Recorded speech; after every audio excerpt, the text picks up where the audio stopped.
Барлықтарыңа сәлем достар. Бүгінгі бізде разборда We Master Trade дейтін про компания. Жалпы сіздерге қазір барлығын қадам-қадаммен түсіндіріп кетемін. Қосымша айтарым, мен қазіргі таңда осы про компанияның партнері болып табыламын. Бұл про компания 2021 жылдан бері келе жатыр, және условиялары біздің сауда стилімізге өте қатты жақын. Яғни скальпингтер жасауға болады, қосымша новостьтарға көруге болады. Так как мен уже партнермын, төменгі видеода сіздерде сілтеме болады. Сол сілтеме арқылы регистрация жасаған жағдайда сіздерге арналған скидкалар болады, бонустар, және қосымша біздің компаниядан сіздерге көмек. То есть консультация, сұраққа жауап деген сияқты. Қосымша форескингқа біз доступ бере аламыз. Мен осындай зумның сілтемесін тастаймын, сіздерге арнайы стратегияларды көрсетіп, жалпы обучающий роликтар жасайтын боламын. Тіркелу тағы да осы видеоның астындағы сілтеме арқылы. Енді сілтеменің басқаннан кейін сіздерде жалпы главный страница ашылады. Регистрация жасауды сіздер уже білесіздер. На тұрған жерде логинге басасыздар да, create аккаунт, яғни создать аккаунт басасыздар, и уже почта, имя, фамилия, пароль құрастырып кету керек болады.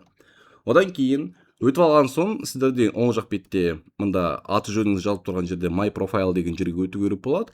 И осы жерде сіздерге просто өзіңізді фотоға түсіріп, жаңағыдай документіңізді тіркей салу керек болады. Артынан уже сатып алуға әрекет етесіздер. Ең басында айтып кететін бір маңызды правило, мынаны ұмытпаңыздаршы. Қалай сатып аласыздар?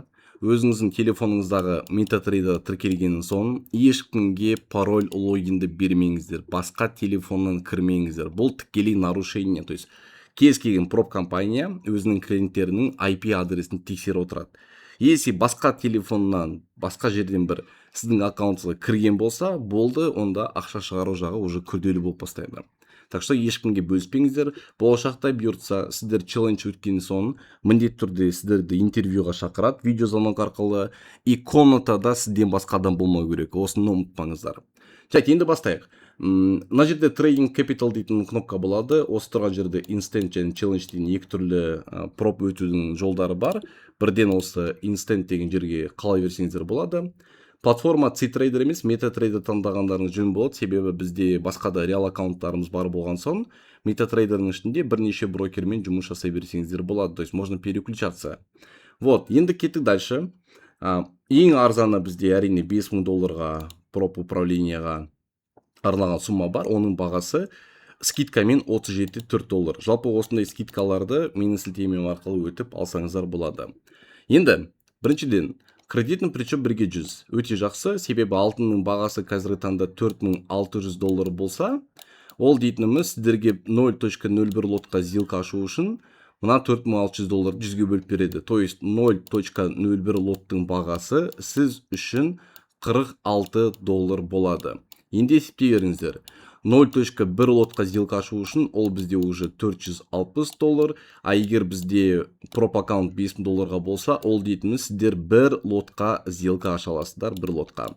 Но рекомендуется жалпы депозиттің максимум 50%-ін қолдануға, так, чтобы сіздерге было безопаснее. Енді кеттік дальше. 50% деп тұрғаным, яғни 0.5 лотқа дейін сделка ашу, ол мысалы үшін 0.05-тен 10 рет, немесе 0.02-ден 20 рет деген сияқты. Опять-таки өте көп сделка ашып керек емес. Оның барлығы правилаларға противодействие болады. Жалпы мен запрещенное поведение дегенді толықты оқып шықтым, қазір сіздерге әлі ол жайлы айтатын боламын.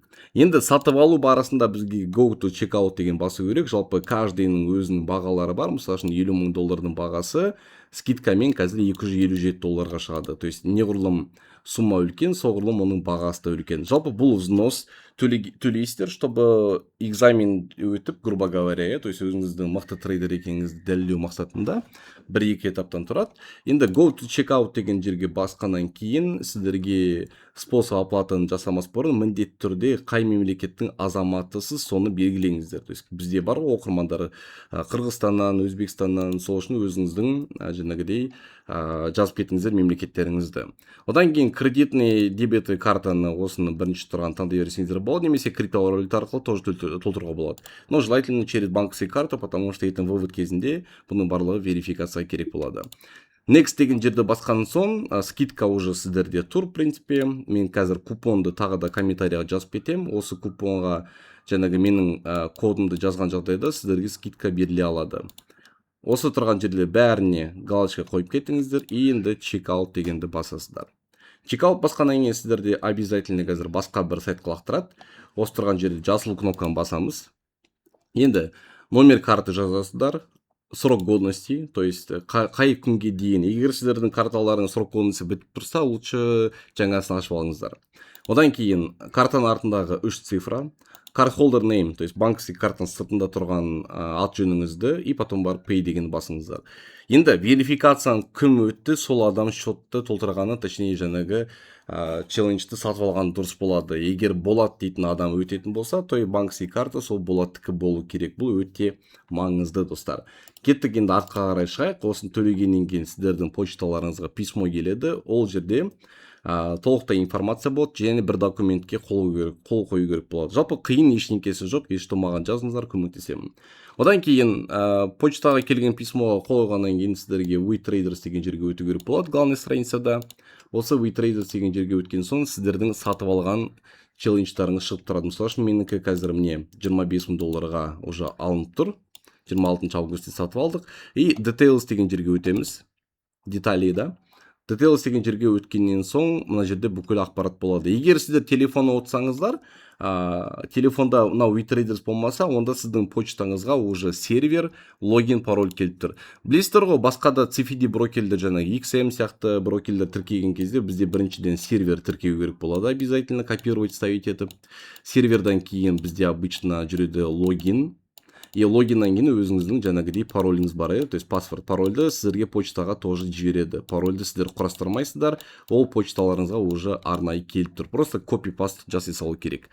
Сол, кеттік, міне credentials деген жерде бар, менде мысалы үшін тұрған жерде, я уже мұнда менде жазылып тұр. Менің логиным, менің серверім және менің паролім, в принципе. Пароль қате болып жатса, можно оны спокойно өзгерте салуға. Қазір мен сіздерге толықтай осының бәрін тіркеудің жолын көрсетемін. Енді тіркеу үшін не істеу керек? Біріншіден лупаны басамыз, яғни поисты басқаннан кейін не тұрған, WeMaster Trade дегенді бізге толықтай жазу керек. С телефона можно просто копировать дегенді басып қоя салуға. Но маған жазуға тура керек, себебі мен сіздерге телефонды шығарып отырмын. Міне WeMaster Trade LTD шықты.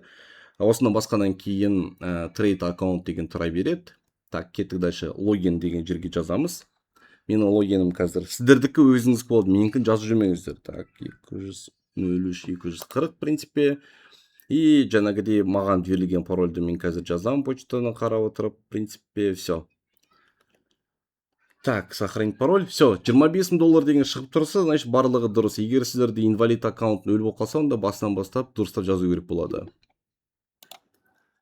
Жалғастырайық. Енді біз өтеміз сіздермен котировки деген жерге. Котировка өткеннен кейін, как обычно, бізге XAU USD деп өзіміздің алтынды қосып қою керек болады. Потом бар чарт деген жерде, мына жерде XAU USD тұратын. Байқап тұрсаңыздар, менде пока что мында шетте buy sell деген кнопкалар жоқ, потому что мен, скорее всего, документті әлі подписка жасамадым. Подписка жасағаннан кейін, документ тіркегеннен кейін менде уже шығады. Мен осы жерде тура кәдімгі басқа брокерлерде қалай жаңағыдай анализдарымызды жасап, трейд жасай бересіздер, дәл солай трейдті жасай берсеңіздер болады, достар. Осымен, в принципе, бітті осы жұмыс, и ары қарата біз қазір сіздермен не істейміз. Так, мен қазір өшіре салайын. Так, өшірдім. Болды. Өстіп кіресіздерді торговый жасай бересіздер, и ең бастысы ұмытпаңыздар, что осы жерде сіздер қарап отырсаңыздар болады. Қанша минуста отырсыз, қанша плюста, мына жерде мысалы үшін өзі айтып отырады сіздерге, бүгін қандай суммаға кірдіңіздер, қандай суммаға шықтыңыздар, осының барлығын қарап отырсаңыздар болады. Енді жаңағы правиласын бәрін толықтай ерінбей оқып шықтым, ChatGPT мен кейбір сұрақтарды толықтай зерттеп, и вот мен сіздерге қазір бәрін дайындап қойдым, достар, қараңыздар мұқият. Біріншіден, мен қазір комментировать етемін. Жаңалық кезінде саудаға кіруге болады. Одан кейін мында жазылып тұр. Сделкаларды түнге қалдыруға болады. То есть келесі күнге сауданы қалдыруға болады екен. Мысалы үшін сендер пятница сделка ашып кеттіңіздер, понедельник күні жалғастырдыңыздар, немесе среда аштыңыздар, четверг жалғастырдыңыздар деген сияқты. Но мында бір правило бар. Гепке түсіп қалуға болмайды. Геп дейтініміз, жаңағы білесіздер, свечалардың арасы ашық болып қалады ғой, ол дейтініміз котировканың берілмегені, яғни точный цифрлары жоқ деген сөз. Ондай жағдайда бұл нарушение. Соответственно, мына жаңалық уже 50-50 болып қалады. Менің рекомендациям, бүгін сделкаға кіріңіздер, бүгін шығып кетіңіздер, ертеңгі күнге сауданы қалдырмай қойғандарыңыз жөн болады. В принципе, біз өзіміз скальп трейдер болған соң, мы и так не делаем. Окей, во время новостей торговать етуге болады дейді. Потом барып, екі аккаунт ашып алып, біреуінде бай кіріп, біреуінде сел кірмеңіздер. Ол да хеджирование нарушение. То есть ертең жаңалық келген кезде екі аккаунт ашып алып, біреуінде бай, біреуінде сел кіріп, өзінше хитрый болудың қажеті жоқ. Сразу банға кетесіздер, так сделать нельзя. Используя задержку котировки XAU-USD, ол дейтініміз обычно гэптен кейін сделка ашып керек емес. Ол гэп болған кезде обычно алтынның нақты бағасы қандай екенін белгісі болып тұрады. Использовать ошибочную цену дегеннің барлығы сол гэптен кейінгі немесе гэпке дейінгі сауда. Поэтому просто гэпті маңайына жоламай қойыңыздар, осымен бітті, в принципе.